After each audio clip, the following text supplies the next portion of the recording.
گھر کا بڑا بچہ ہونا اتنا بھی آسان نہیں ہے۔ چھوٹا کوئی غلط حرکت کرے تو بھی یہی سننے کو ملتا ہے کہ بڑوں کی دیکھا دیکھی ہی خراب ہوا ہے۔ ماں، یہ جوتے کتنے کے ہیں؟ دکاندار: 2500 کے۔ ماں: پچھلی دکان والا تو 1500 کے دے رہا تھا۔ پپو: امی، پر ہم تو پچھلی دکان میں گئے ہی نہیں۔ ٹیچر: اس شعر کی تشریح کرو۔ لمحوں کی خطا تھی، صدیوں کی سزا پائی۔ پپو: اس شعر میں شاعر قبول ہے قبول ہے قبول ہے والے لمحات کو یاد کر کے دکھی ہو رہا ہے۔ چائنا والے ہی ایک دوسرے کو کہہ سکتے ہیں، جا بہت دیکھے ہیں تیرے جیسے۔ اچھا شوہر وہ ہوتا ہے جو آپ کے ساتھ چھم چھم بھی کھیلے۔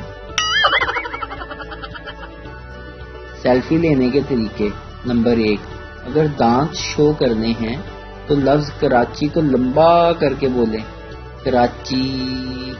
2، چونچ والی سیلفی کے لیے لفظ لاہور کو لمبا کر کے بولیں، لاہور۔ نمبر 3، شرمانے والی سیلفی پنڈی کو ایسے بولیں، پنڈی۔ نمبر 4، اگر خوبصورت سیلفی بنانا چاہتے ہیں تو مسکرا کر جھنگ کو اس طرح بولیں، جھنگ۔ اب سچ سچ بتاؤ، کس کس نے اندر ہی اندر پریکٹیکل کیا ہے؟ ایک آدمی مولوی صاحب سے: مولوی صاحب، میری بیوی مجھ سے لڑ کر میکے چلی گئی ہے۔ مولوی: سبحان اللہ، اور تم اپنے رب کی کون کون سی نعمتوں کو جھٹلاؤ گے؟ ریسرچ کے مطابق جوائنٹ فیملی سسٹم میں بغاوت کی بنیاد ہمیشہ زیادہ کمانے والے کی بیوی ہی متعارف کرواتی ہے۔ سوا سیر: ریسٹورینٹ میں بیٹھی ہوئی ایک خاتون نے ویٹر کو بلا کر اے سی بند کرنے کو کہا۔ تھوڑی دیر بعد اس نے ویٹر کو اے سی چلانے کو کہا۔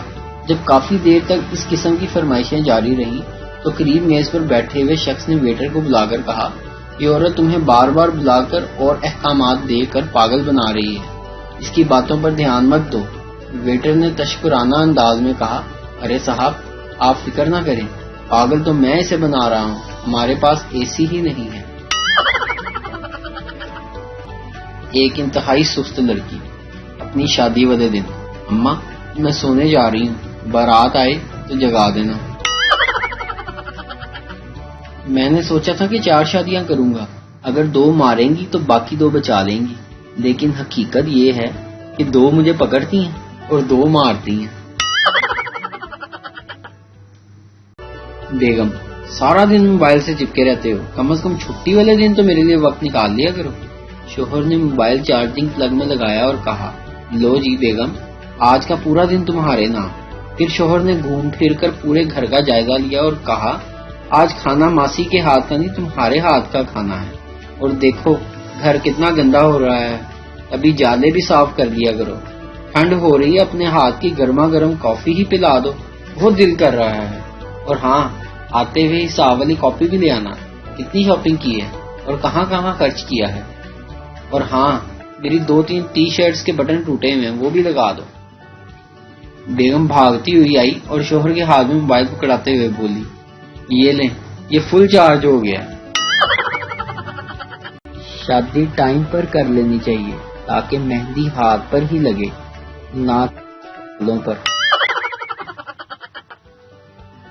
کوئی آس نظر نہیں آتی، کوئی ساس نظر نہیں آتی، تمہاری لڑکی کا شکوہ۔ پتہ نہیں کیوں ہمیشہ بڑی بہن ہی چھوٹی لگتی ہے اور چھوٹی بہن بڑی لگتی ہے۔ 10 میں سے 8 لوگ ریلیشن شپ میں ہیں، بچے ہوئے 2 لوگ ہم ہیں۔ میں لکھ رہا ہوں، آپ پڑھ رہی ہیں۔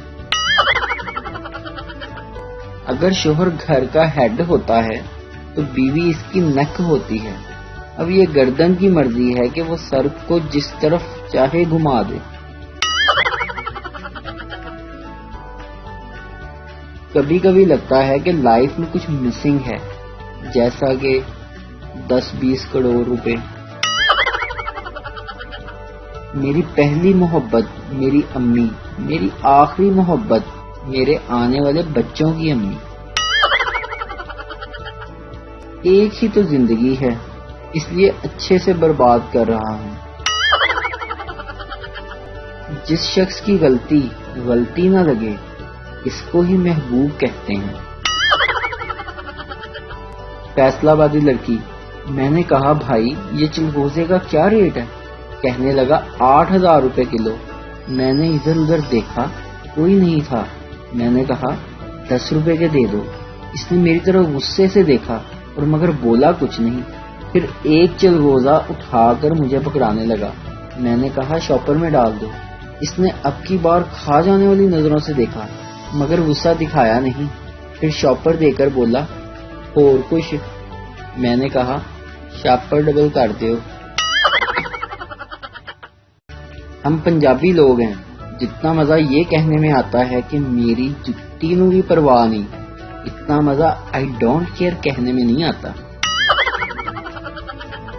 مانگی تھی دعا میں نے رب سے، دینا کچھ ایسا جو الگ ہو سب سے۔ رب نے ملا دیا ہم کو آپ سے اور کہا بس یہی کارٹون ڈیفرنٹ ہے سب سے۔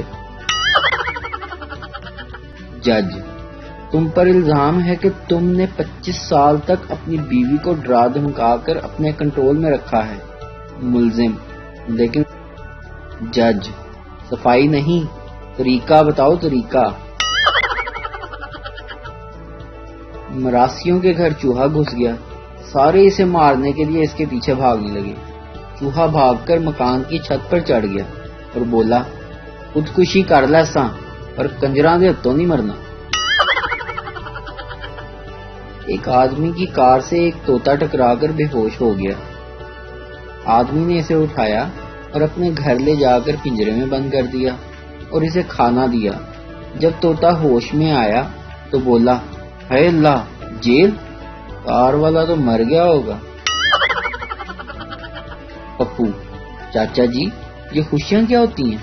چاچا: پتہ نہیں بیٹا، میری تو جوانی میں ہی شادی ہو گئی تھی۔ دادی: وہ دیکھ بیٹا لڑکی کو لکوا ہوا ہے۔ لڑکا: نہیں دادی، وہ سیلفی لے رہی ہے۔ ایک سردار کی بیوی سے چھوڑ کر چلی گئی۔ وہ روتا ہوا اپنے دوست کے گھر گیا اور اسے سب کچھ بتا دیا۔ دوست بولا تمہیں اپنی بیوی کو عزت اور محبت سے رکھنا چاہیے تھا۔ سردار نے صفائی پیش کرتے ہوئے کہا میں تو ہمیشہ اسے اپنی بڑی بہن کا درجہ دیتا تھا۔ شادی شادی شادی، آخر کیا ہے یہ شادی؟ میری بھی کروائیں تاکہ مجھے بھی پتا چلے۔ آج کے دور میں صرف موبائل کو ہی پتا ہے کہ اس کے مالک کا کریکٹر کیسا ہے۔ کبھی پمپل نکل آتے ہیں، کبھی بال جھڑ جاتے ہیں، کبھی وزن بڑھ جاتا ہے، مطلب کہ رہنا انڈر کنسٹرکشن ہی ہے۔ ایک شخص کی بیوی کا انتقال ہو گیا۔ وہ اونچی آواز میں روتے ہوئے بولا نیک بخت، کیوں مجھے بھری دنیا میں اکیلا چھوڑ کر چلی گئی تم؟ اس کو یوں شدت سے روتا دھوتا دیکھ کر پاس کھڑی آنٹی اپنی سہیلی سے بولی اتنی محبت کرنے والا آدمی ہے یہ، اگر اس آدمی کا ایڈریس میرے پاس ہوتا تو میں اس سے شادی کر لیتی۔ اس شخص نے یہ الفاظ سن لیے۔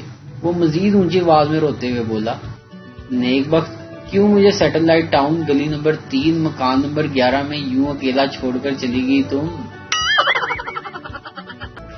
جو کسی دور میں کہتی تھی مر جاؤں گی تمہارے بغیر، آج پہلا بچہ پیدا ہوا ہے اس کے ہاں۔